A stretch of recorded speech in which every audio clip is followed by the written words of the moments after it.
Senhor Jesus, amém. Motivo de muita alegria nesse dia tão especial que é o Dia das Mães, uma data na qual Deus, na verdade, não foi Deus, né?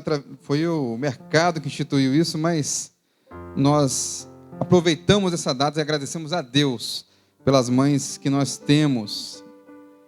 E parabéns a você, mãe, nesta noite. Se eu não pude dar parabéns a cada uma de vocês, receba o meu abraço, meu parabéns por mais esse dia.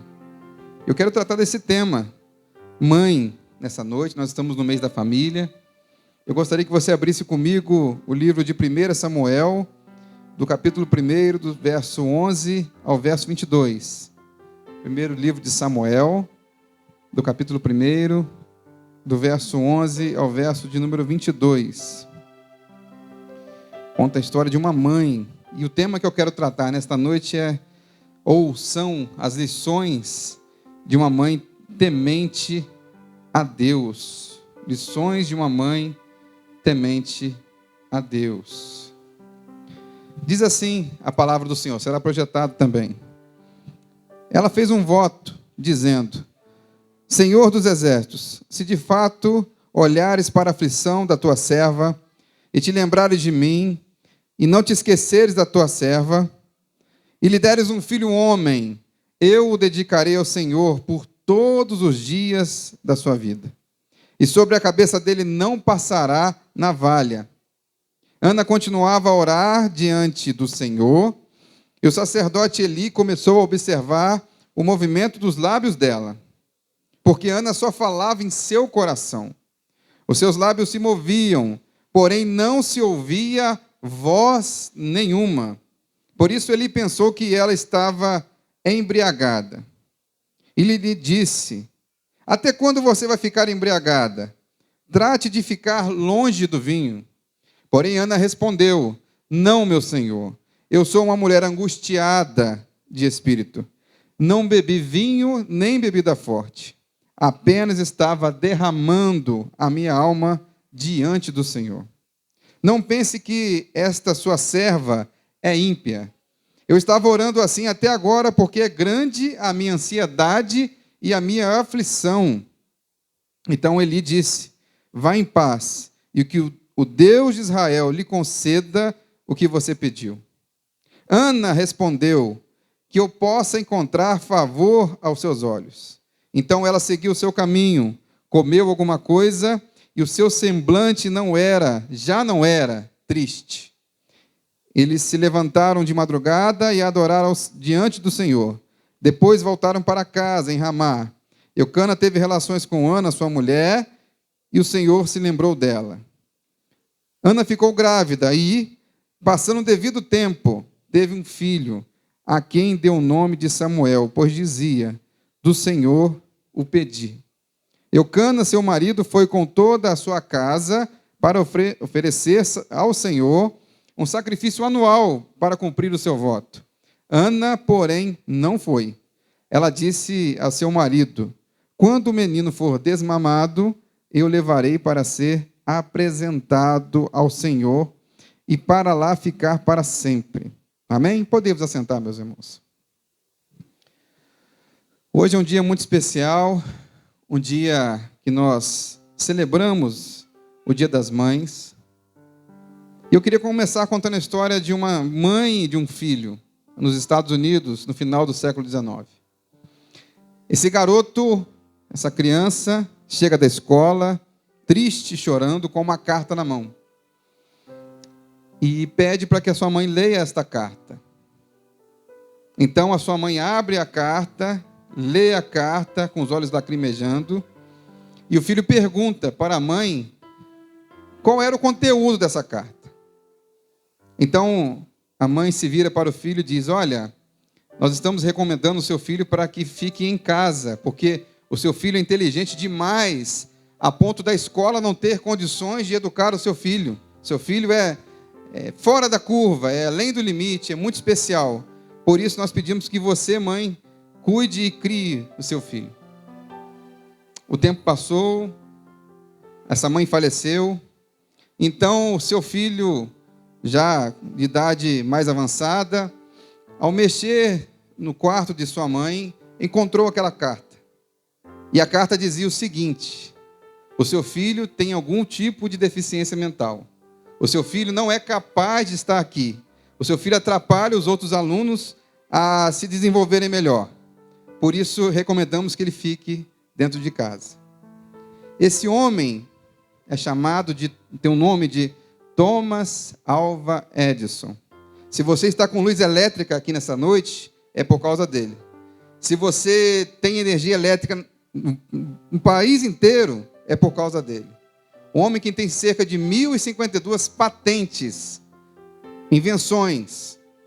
Esse homem era incapaz de participar de um colégio, de estar com umas crianças, porque talvez um professor, uma professora não entendeu a sua inteligência e não soube discernir. O nome da sua mãe era Nancy Edison. Thomas Edison era uma criança confusa, mas graças à coragem de uma mãe heroína e dedicada, tornou-se o gênio do século. E ele diz assim, ao falar de sua mãe, da sua vida, de uma forma geral: sou o resultado do que uma grande mulher quis fazer de mim.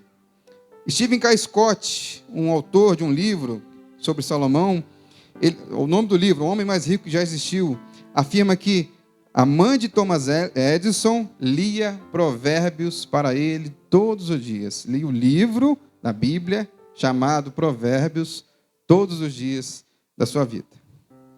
Meus irmãos, eu gostaria de tratar o contexto que se passa aqui nessa história, nesse relato bíblico. E vocês sabem, a maioria sabe muito bem o que aconteceu, ou o que acontecia até este momento. Ana rivalizava um casamento com seu marido com uma mulher chamada Penina.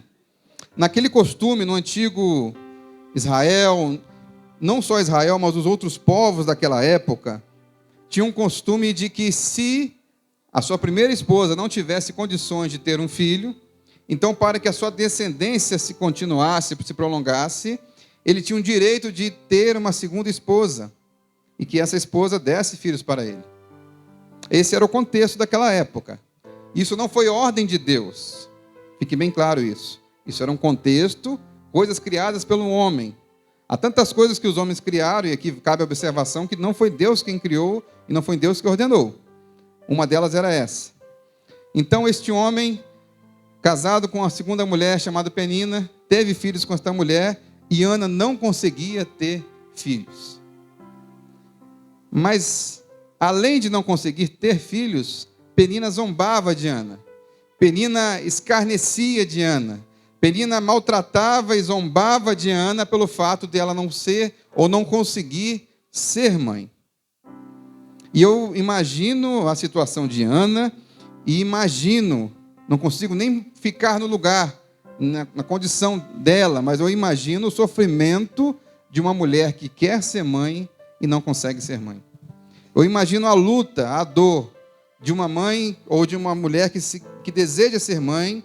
E hoje, no século XXI, nós temos tantos recursos, e recursos avançadíssimos, mas em alguns casos, mesmo assim, esta mulher não conseguiria ser mãe da forma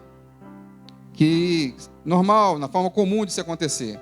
Hoje existe a adoção e é um ato lindo, é um ato nobre, um ato excepcional, mas naquele momento Ana sofria porque queria ter um filho. Este é o contexto dessa história, dessa linda história entre Ana, seu marido e Penina. Uma história de uma mulher que estava frustrada, angustiada, triste por não conseguir dar um filho ao seu marido. Isso representava, talvez, para aquela mulher da sociedade, uma visão de que essa mulher era amaldiçoada. Talvez Deus tenha amaldiçoado essa mulher por não ter filhos. Talvez essa mulher tenha algum pecado oculto que não deixa ter uma criança. E muitas coisas eram faladas, mas eu creio que não era esse o caso de Ana. Eu creio que até era propósito de Deus que se cumprisse naquele momento para mostrar que Deus é um Deus de milagres. Às vezes nas nossas vidas, acontecem coisas que a gente fica pensando, por que comigo? Por que isso aconteceu? Por que tantas pessoas isso deu certo e comigo deu errado? Há um propósito de Deus para cada pessoa neste mundo. E às vezes nós não conseguimos entender, mas Deus conhece o seu propósito. Mas essa mãe chamada Ana, um dia chegou ao seu limite emocional, chegou ao máximo, e decidiu então tomar um propósito, como diz no verso 11, uma mãe que ora pelo seu filho. Ela tomou uma ação. É interessante que nos dias de hoje, nós temos tomado tantas ações, tantas atitudes em relação a algumas decisões. A gente vai comprar um carro, a gente vai na internet e pesquisa, a gente vai numa concessionária e pesquisa, a gente olha todos os caminhos, mas esquecemos primeiro de orar a Deus. Qual é a vontade de Deus? Qual é o desejo de Deus? Qual é o carro que o Senhor deseja me dar, se é este o caso? Hoje nós estamos andando no modo automático, vamos fazer tudo de maneira automática. E esquecemos de orar, entregar a Deus todas as nossas ações e nossas atividades. Ana fez isso, antes de tomar qualquer atitude. Ela poderia ir lá, tirar satisfação com Penina, ela poderia brigar com seu marido, ela poderia ficar revoltada e fugir do arraial da sua família, mas não. Ela foi diante do altar do Senhor e levantou o seu coração em oração. Não foi nem a sua voz, foi o seu coração em oração. Numa oração sincera, dizendo, Senhor, eu queria muito e desejo muito ter um filho. Então, essa mulher que ainda não é mãe, nos mostra um valor imprescindível da oração. Ela nos mostra quão importante é que nós tenhamos comunhão com Deus e que possamos expressar na presença do Senhor os nossos pedidos. Não é errado pedir, meus irmãos, desde que seja de acordo com a palavra de Deus. Mateus, no capítulo 7, diz, pedi e dá-se-vos-á, buscai e achareis. Jesus nunca disse que é errado pedir. Mas nós devemos confiar em Deus, entregar o controle da nossa vida nas mãos de Deus. Então Ana fez isso, orou pelo seu filho. E eu me lembro que hoje existe um projeto chamado Desperta Débora, mães que oram pelos seus filhos. Esse projeto está no Brasil, em várias partes fora do Brasil, de mães que se reúnem para orar pelo seu filho ou seus filhos. E veja a importância que essas mulheres dão, essas mães, de orar pelos seus filhos. E que nós possamos ter essa atitude tanto do Desperta Débora, quanto a de Ana. E aqui cabe uma pergunta nesse texto. Quanto tempo você gasta orando para o seu filho? Orar demais não é errado. A Bíblia diz, orai sem cessar. Orar não demanda tempo. Orar nos faz ganhar tempo. Porque resume talvez de muitas coisas que nós teríamos problemas. Através da oração, Deus vai nos dar a direção correta e evita problemas maiores. Então nós ganhamos tempo quando nós oramos por algum propósito. Quanto tempo nós temos orado pelos nossos filhos? E essa mãe também é uma mãe que sabe o que é melhor para o seu filho. Então ela diz assim, ela faz uma oração com propósito, ela faz uma oração determinada dizendo, olha, se me deres um filho um homem, naquele momento eram os homens que faziam o papel de sacerdote, eu o dedicarei ao Senhor por todos os dias da minha vida, e sobre a cabeça dele não passará navalha. Ela não sabia se teria um filho, não sabia, estava ainda pedindo um filho, e essa mulher já consagra ao Senhor o seu filho, de uma maneira especial, porque não passar navalha na sua cabeça, já o considerava como nazireu, como o próprio Sansão, que vocês conhecem na Bíblia, que não passava a navalha na sua cabeça como um voto de separação, de santidade de um sacerdote. Ela faz um voto independente até do que o seu filho pensaria, que ia ser ou não. Ele poderia chegar para a mãe, mãe, eu não quero ser sacerdote, eu quero fazer outra atividade. Mas ela tem tanta convicção no Deus que ela serve, que ela sabe que entregar este filho ao Senhor é a melhor coisa que ela pode fazer. Melhor coisa que ela pode fazer. Há um tempo atrás eu ouvi e assisti um testemunho de um pastor muito conhecido dos irmãos, chamado Hernandes Dias Lopes. Hoje ele está conhecido no Brasil inteiro. Diversas igrejas ele tem pregado. Ele conta o testemunho do dia em que ele nasceu ou do processo que sua mãe passou para que ele nascesse. Ele é o filho mais novo de sua família. Ele tem vários irmãos. E sua mãe morava, sua mãe e seu pai moravam numa zona rural de uma cidade distante do Espírito Santo, chamada Nova Venécia. E se hoje ainda temos dificuldade de acessar algumas estradas na zona rural, imagine há 40, 50 anos atrás as dificuldades. Então a sua mãe está grávida do seu último filho, está tendo muitas dificuldades na gravidez. O médico consegue chegar lá com muita dificuldade, examina essa senhora e diz: olha, aqui nós só temos uma possibilidade. Ou a senhora vive, ou seu filho vive. Só há esse jeito, não tem outro jeito. Então, essa mulher se coloca diante do Senhor e entrega, consagra o seu filho a Deus. E fala: olha, Senhor, este filho é teu. Se eu tiver que morrer por esta criança, eu morrerei. Mas esse filho é do Senhor. Eu estou consagrando a Ti. E a gravidez se passou, e com a graça de Deus, ele nasceu, cresceu, e no tempo apropriado decidiu, através do entendimento de Deus, se tornar pastor. E há muitos e muitos anos depois que ele já estava servindo no ministério pastoral, a sua mãe contou essa história desse momento de gravidez. Porque ela não queria que o filho fosse influenciado, fosse para o ministério por conta da vontade dela, mas por conta da vontade de Deus. E Deus assim o cumpriu. Ela entregou o seu filho na presença de Deus. A ponto de, naquela época, ele ter que deixar, da mesma forma que Samuel deixara a sua zona rural para estudar numa cidade maior, porque não tinha condições de ensino, foi viver na Grande Vitória e passou por tantas dificuldades, e ele conta no seu testemunho. Mas essa mulher entregou seu filho nas mãos de Deus. A gente olha para uma criança, ou para o nosso filho que deseja: olha, nós queremos a melhor profissão do mundo. Nós queremos o melhor emprego do mundo. E não está errado, meus irmãos. Eu não estou dizendo que vocês pensarem desta forma está errado. A melhor profissão, o melhor emprego. Mas será que nós oramos dizendo assim: ó, nós queremos os nossos filhos servos do Senhor, firmes na rocha, independentemente da profissão que tiverem, mas servos de Deus? Ana não estava preocupada com o futuro financeiro de Samuel.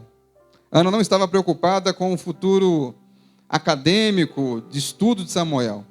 Ana estava preocupada em que seu filho fosse servo do Deus Altíssimo e que nele confiasse em Deus.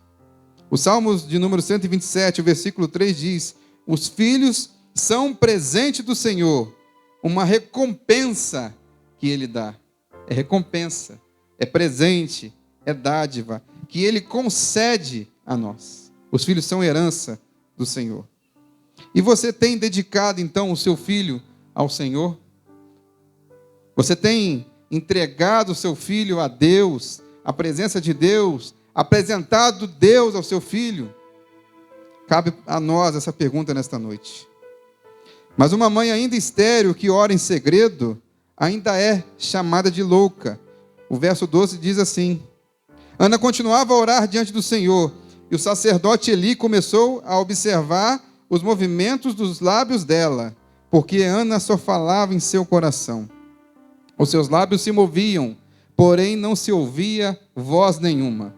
Por isso Eli, o sacerdote, pensou que ela estava embriagada.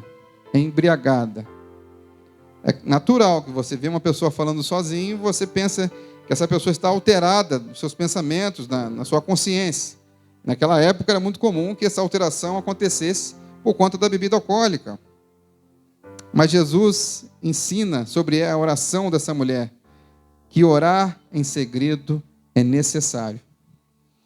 Talvez Ana orasse naquele momento de entregando o seu coração ao Senhor, de forma tal que ela não conseguia nem falar, nem expressar. Mas talvez ela estivesse orando em segredo, orando diretamente a Deus. Ela não chamou o sacerdote ali para orar junto dela. Ela se posicionou no local que ela ficasse sozinha, a sós com Deus. Isso é importante. Jesus ensina que orar em segredo é necessário. Mateus, no capítulo 6, versos 5 e 6, diz: quando vocês orarem, não sejam como os hipócritas. E ele falava dos fariseus, que gostam de orar em público nas sinagogas e nas esquinas, onde todos possam vê-los. E eu lhes digo a verdade, eles não receberão outra recompensa além dessa, de ser bajulado pelas pessoas que os veem.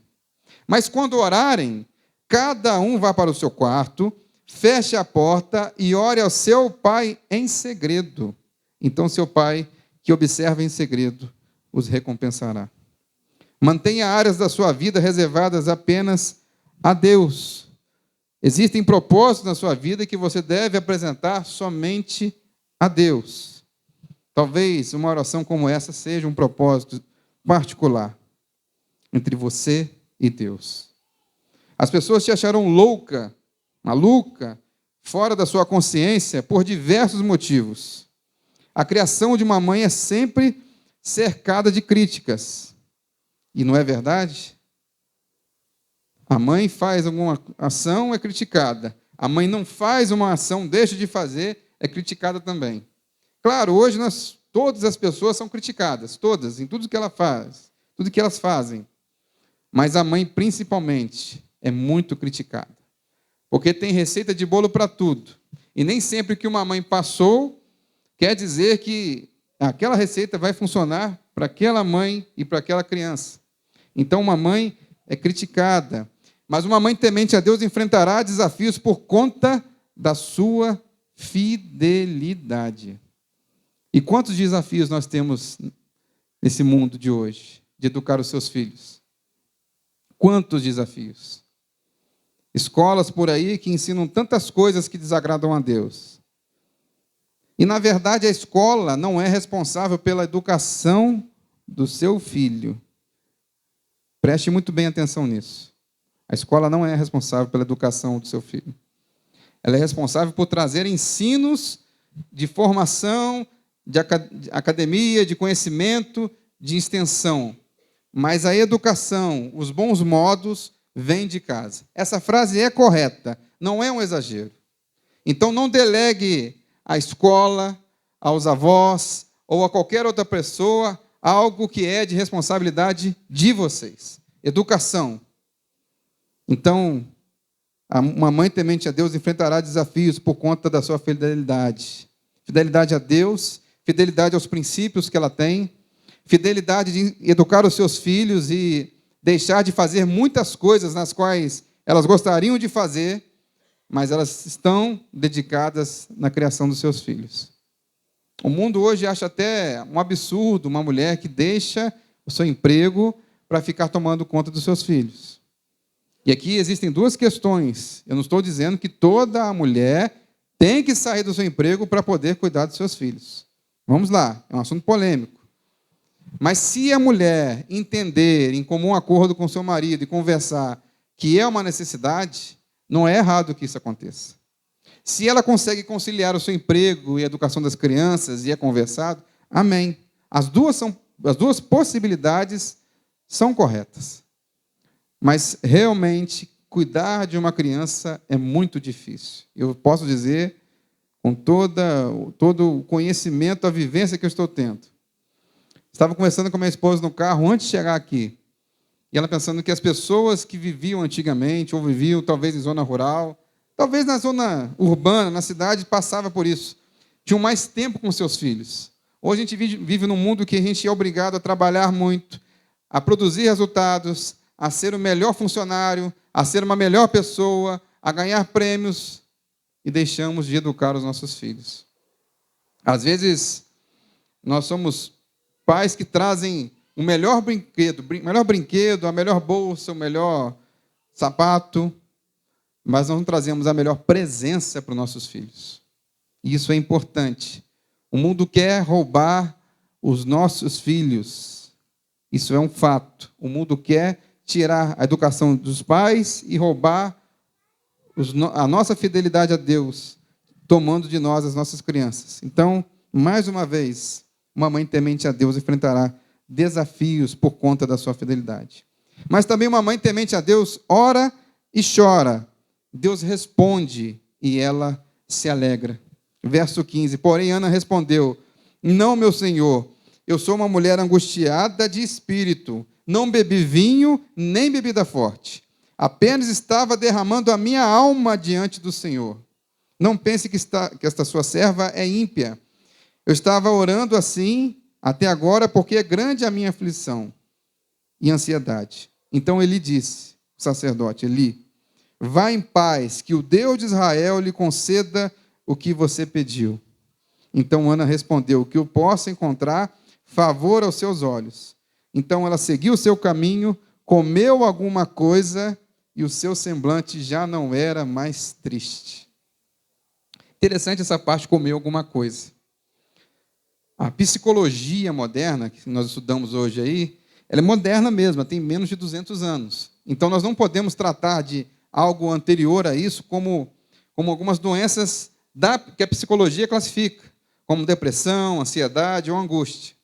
Mas tanto essa mulher quanto Elias, que passaram por situações de incrível angústia, de terrível angústia, de ansiedade, de medo, a primeira coisa que Deus faz com os dois, ela toma atitude, Elias também faz, é comer alguma coisa. Porque talvez na angústia da sua alma, no seu sofrimento, essas pessoas, e hoje as pessoas que passam por essas doenças como depressão e são tratadas dessa forma, é muito comum que elas percam até o desejo de se alimentar. Mas Deus fez aqui com Elias e com Ana da seguinte forma: olha, se alimente, enche a sua barriga, crie uma rotina, que agora eu vou conceder o que você pediu. Interessante que aqui está bem registrado o fato dela comer.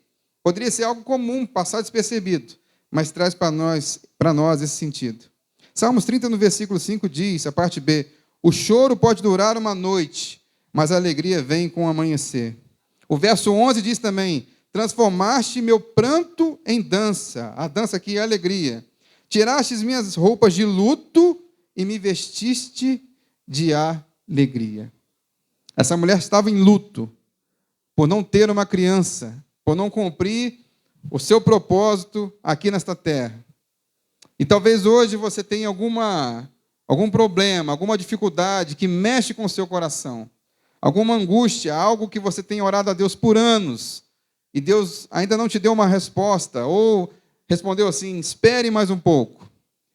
Mas Deus está dizendo nesta noite que, como esta mulher aqui que esperou pacientemente no Senhor, espere nele, que Deus vai atender a sua oração.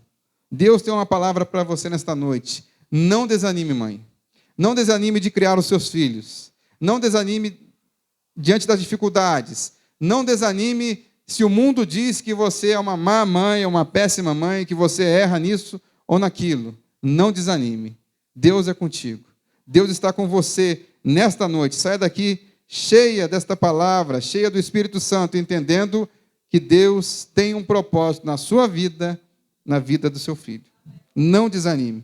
Não entregue os pontos. Quantos relatos nós temos de mães que oraram pelos seus filhos durante anos e anos e anos, anos após anos.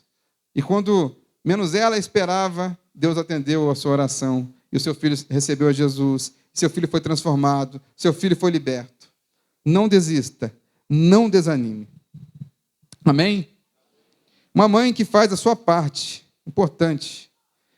Verso 21. Eucana, seu marido, foi com toda a sua casa para oferecer ao Senhor o sacrifício anual para cumprir o seu voto. Era um requisito da religião judaica fazer isso. Ana, porém, não foi. Ela disse ao seu marido: quando o menino for desmamado, eu o levarei para ser apresentado ao Senhor e para lá ficar para sempre. Que mulher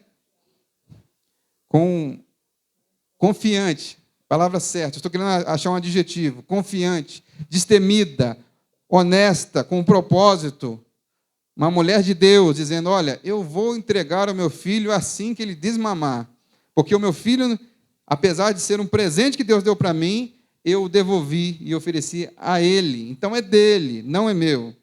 Uma atitude corajosa.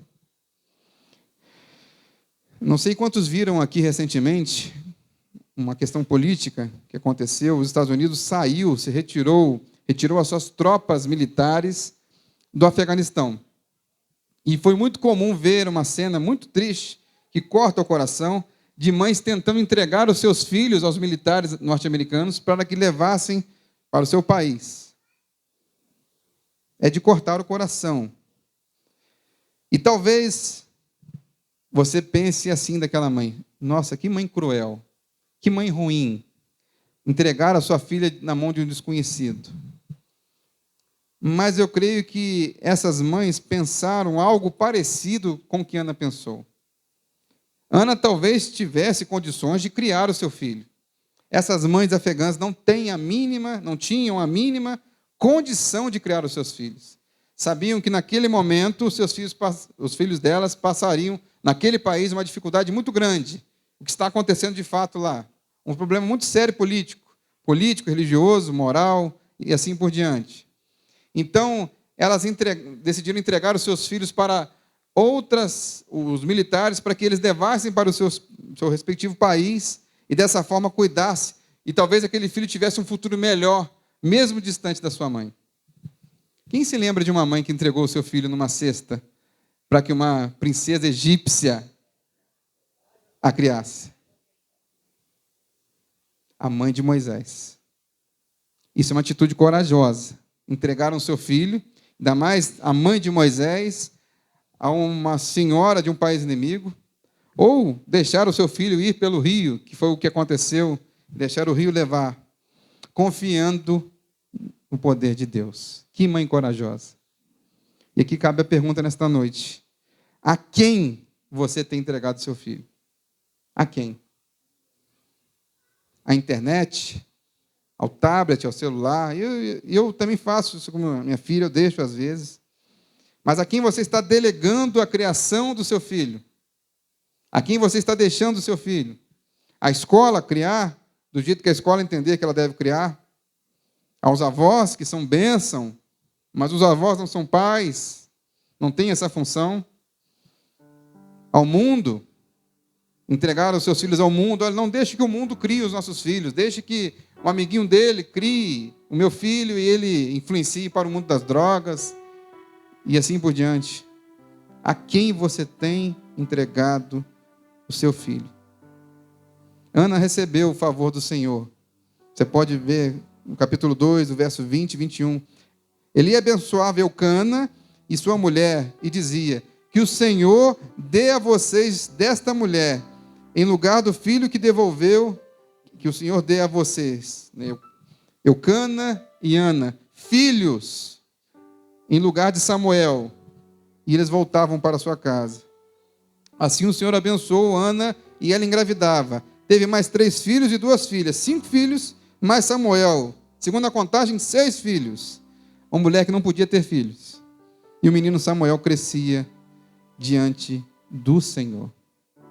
Entregue a sua família ao Senhor e se liberte das distrações ou dos ídolos. E aqui eu falo ídolos não apenas imagem de escultura. Tudo aquilo que tira a sua atenção da pessoa de Jesus Cristo. Tudo que tira a sua atenção. Tudo que tira o foco do seu filho da presença de Deus. Tome muito cuidado com isso. Isso pode se tornar um ídolo na sua vida. O livro de Josué, no capítulo 24, verso 15, diz: mas se vocês não quiserem servir ao Senhor, escolham hoje a quem vão servir. Se os deuses a quem os pais de vocês serviram do outro lado do Eufrates, ou os deuses dos amorreus em cuja terra vocês estão morando. Eu e a minha casa serviremos ao Senhor. Amém? Vamos ficar de pé? Vamos orar nesta noite?